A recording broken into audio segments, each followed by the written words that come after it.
$10,000 in your account feels different than $1,000.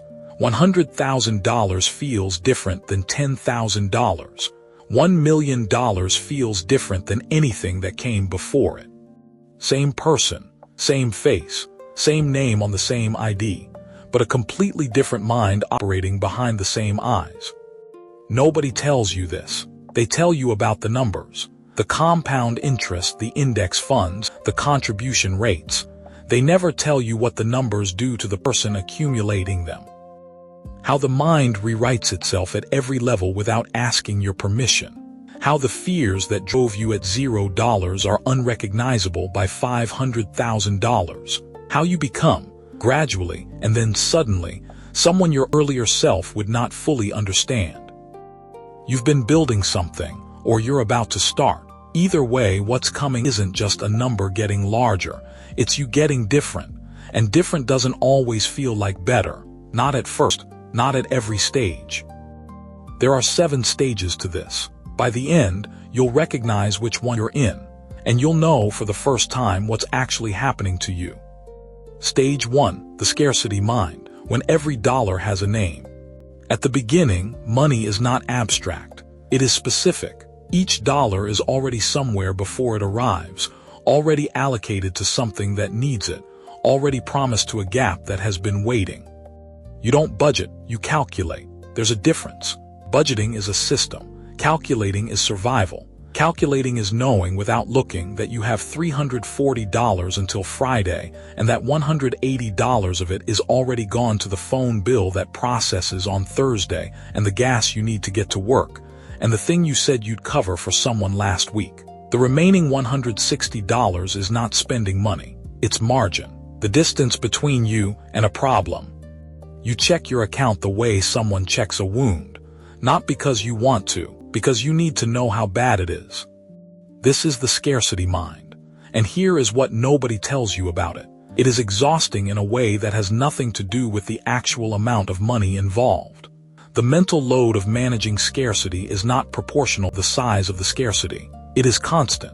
It runs in the background of every decision, every social interaction, every plan you make or don't make. It is a second job you never applied for and cannot quit.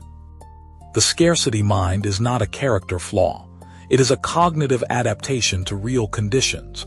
Your brain is doing exactly what it was designed to do under resource constraint, monitoring, calculating, conserving. The problem is that it cannot turn off. Even when the conditions change, the monitoring continues. The checking continues. The background calculation continues. You will carry pieces of this mind into every level that follows, even the ones that should have made it unnecessary. That's the thing nobody warns you about at stage 1. Scarcity mind doesn't leave when the scarcity does.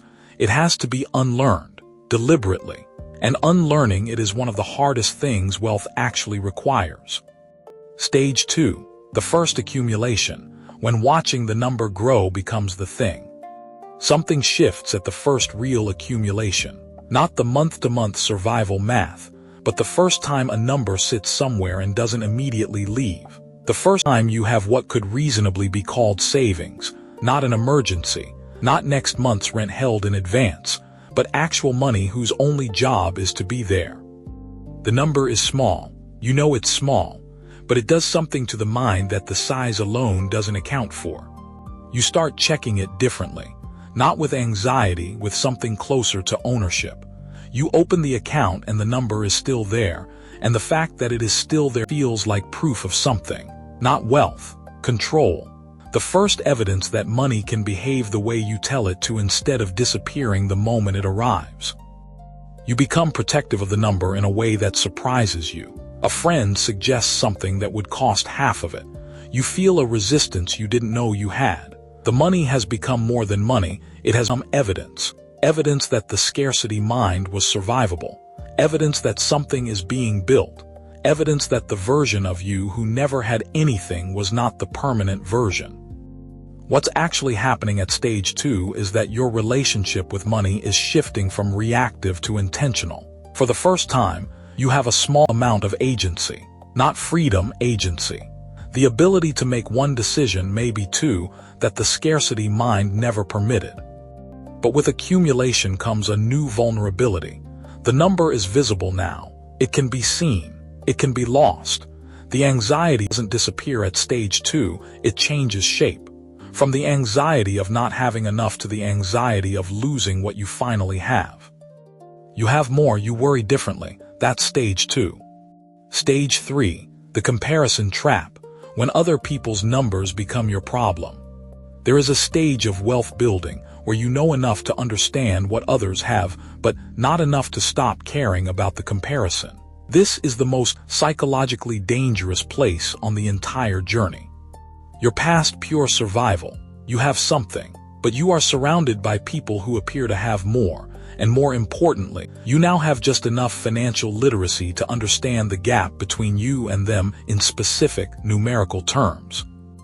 The friend who bought the house. You can now calculate approximately what that means, the down payment, the monthly, the equity they're building, the gap between their trajectory and yours. At stage 1, you didn't have the framework to run that calculation. At stage 3, you run it automatically and immediately, and the result lands somewhere in your chest before you've consciously decided to let it. The coworker with the investment portfolio they mention casually. The person from college whose business is doing something. You're not imagining the gap. The gap is real. What's not real is the conclusion your mind draws from it, that the gap is fixed, that it reflects something permanent about you versus them, that their head start is an insurmountable structural advantage rather than a timing difference that compounding will eventually close. The comparison trap at stage 3 is not about money. It's about the mind's insistence on measuring progress against other people's visible positions rather than against your own invisible trajectory. Your trajectory is invisible at stage 3. The numbers are too small to show anything yet. The compound effect hasn't become visible. You're in the most thankless stretch of the entire journey, past the beginning but nowhere near the middle, doing the right thing with nothing to show for it that anyone can see. Most people leave the journey here, not because they fail, because they compare. Stage 4, the silence, when you stop talking about it. There's a point, different for everyone but unmistakable when it arrives, when you stop telling people what you're doing. Not because you're ashamed, not because you're hiding something, but because you've run the experiment enough times to know the result. You mention the investing, the saving, the plan, and what comes back is not curiosity or support or even neutral acknowledgement. What comes back is skepticism, or jokes, or the particular kind of concern that people perform when someone they know is doing something they themselves have decided is not possible. So you stop. You close the conversation about money the way you close a door you know leads somewhere that costs you energy you need for something else. The silence is strange at first. There is a version of discipline that requires an audience, that feeds on the accountability of being seen doing the right thing, on the social reward of being recognized for sacrifice. When you remove the audience, that version of discipline collapses.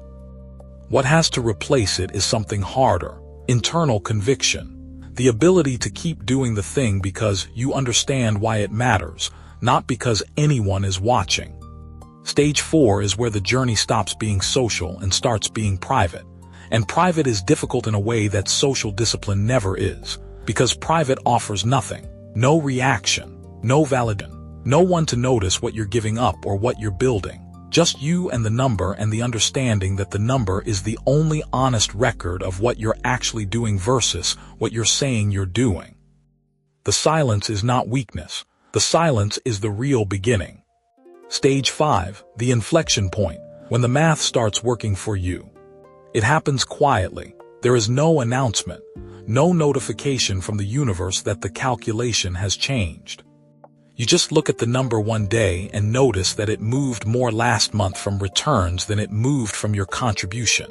For the first time, the money made more money than you did. Not much more, maybe barely more, but more. You sit with that for a moment. Everything you were told about compound interest was technically accurate. The graphs, the illustrations, the dramatic hockey stick curves in every personal finance presentation you've ever seen. You understood math. But understanding the math and experiencing the math are different events in different parts of the brain. The math was always logical. The experience, when it finally arrives, is something else entirely. What shifts at stage 5 is not the number, it's the identity. The story you tell yourself about what you are changes. For years the story was, I am someone who saves, I am disciplined, I am doing the right thing. Those are stories about behavior. At stage 5 the story becomes something different, something quieter and more fundamental. I am someone who owns something that works while I sleep. That identity shift from earner to owner is the psychological inflection point of the entire wealth-building journey. It changes what decisions feel natural. It changes what risks feel acceptable. It changes the time horizon your mind naturally operates in. Earners think in months, owners think in years. You didn't become an owner when you made the first contribution. You became one when the math confirmed it in a way your body could feel. Stage 6. The arrival that isn't, when you get there and there isn't there. You said a number once, early on before you knew enough to know what numbers meant. $100,000, $500,000, $1 million. Whatever it was the number that meant you had made it. The number after which, in your imagination, something fundamental would resolve. You reach it, or close enough to it that the difference is semantics. And you wake up the next morning, and the alarm still goes off at the same time, and the coffee tastes the same, and the day has exactly the same structure as the day before you crossed the line. This is the arrival that isn't, and it is one of the most disorienting experiences the wealth-building journey produces, because it reveals with perfect clarity that you were never chasing the number. You were chasing the feeling you believed the number would produce, and the feeling didn't come. Not in the form you imagined. What comes instead is subtler and in many ways more valuable. What comes is the absence of certain fears. Not all fears, not the big existential ones, but the specific grinding practical fears that occupied so much space in the scarcity mind at stage 1. The fear of a bad month, the fear of an unexpected expense, the fear of a job that ends badly. Those fears are quieter now, not gone, quieter. And the space they occupied is available for something else. You don't feel rich, you feel less afraid, and you discover at stage 6 that less afraid was the thing you were actually chasing all along. The number was just the map. The destination was always the feeling of having enough runway that life's turbulence couldn't bring you down. Stage 7, the other side, what wealth actually does to a mind that earned it. The mind at stage 7 is not the mind at stage 1. This is not a metaphor. The neurological reality of financial security is that it removes a category of chronic stress that the stage 1 mind accepted as the permanent condition of being alive. When that stress lifts, fully, structurally, not just temporarily, the mind has access to cognitive and emotional resources that were never available before, not because you became smarter, because you stopped spending intelligence on survival. You think differently about time, not in the abstract way that people mean when they say time is money, in the specific, lived way that comes from no longer needing to trade hours for income in order to exist. Time is no longer the thing you exchange for money. Time is the thing money was always protecting. You think differently about people. The social comparison that consumed stage 3 has no fuel left. Not because you've won the comparison was always a game without a finish line. Because the comparison required insecurity to run on, and the specific insecurity it ran on has been structurally removed. You can look at what someone else has without it meaning anything about what you are. You think differently about risk, not recklessly, but the calculus has changed. The downside of a decision that goes wrong is now a setback, not a catastrophe. And that difference between setback and catastrophe is the difference between a person who can act and a person who can only survive. What wealth does to a mind that earned it stage by stage is not what you imagine from stage 1. It doesn't make you confident, it makes you quiet. It doesn't make you happy, it makes you clear. It doesn't give you more, it removes what was always in the way. The person at stage 7 is not louder than the person at stage 1. They are not more certain, not more impressive, not more visible. They are simply operating from a different foundation, one that was built over years in silence without applause, through every stage that felt like it wasn't working until the day it suddenly, unmistakably, was. Same person, same face, same name. 7 different minds. You're in one of them right now. The stage you're in is not permanent. It was not assigned to you. It is the accumulated result of decisions that were made, or not made, 1 month at a time over years you can no longer get back. The mind at stage 7 was built by the person at stage 1, not despite the scarcity, because of it, because they checked the account compulsively until they didn't have to, because they ran the comparison until they understood it was a trap, because they went silent when silence was the only honest move left. The number changes the mind, but the mind first has to change the number. You already know which one has to go first. See you in the next one.